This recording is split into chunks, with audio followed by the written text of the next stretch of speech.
रातचे 12 वाजता गेलो आर्यनला पोकाला. नमस्कार भाऊ, कसे तुम्ही लोक? स्वागत आहे तुमचं आपल्या आजच्या नवीन मिनी ब्लॉग मध्ये. सकाळ सकाळी आलो कामावर, भेटले आपल्याला 2 माल्याची बस. मित्याबाईनी कसं गुलाबजामचा डब्बा गायब करत घेतले. वो अलग ही लेवल का बंदा था. नाही, मायशाबाईनी तर डायरेक्ट लेझरशी हमला केले. सांचे निघलो घराजवळ ना, पोचलं झाले ताडदेव बाबाचे दर्शन.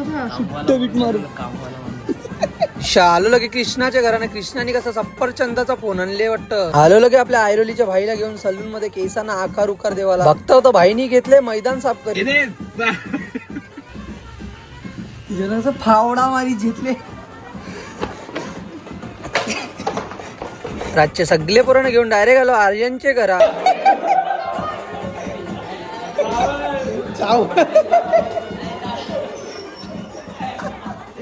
यो भाई वाटतं नवरात्रीचे फॅन्सी ड्रेस मध्ये भाग घेतले. आरा घरांच्या निंग वेदन करवली नवरा पोकोये. आरा घरांच्या आयले पाहुण्यांचा सन्मान करा. आयले पाहुण्यांचा सन्मान. आरा घरांच्या निंग वेदनवर घरांच्या. हॅलो घरी ना, अंघोल बिंगोल करून चाललो झोपाला. बाय, भेटूया उद्याच्या ब्लॉग मध्ये. तो लाईक करा, सरकारना फॉलो करा विसरू नका.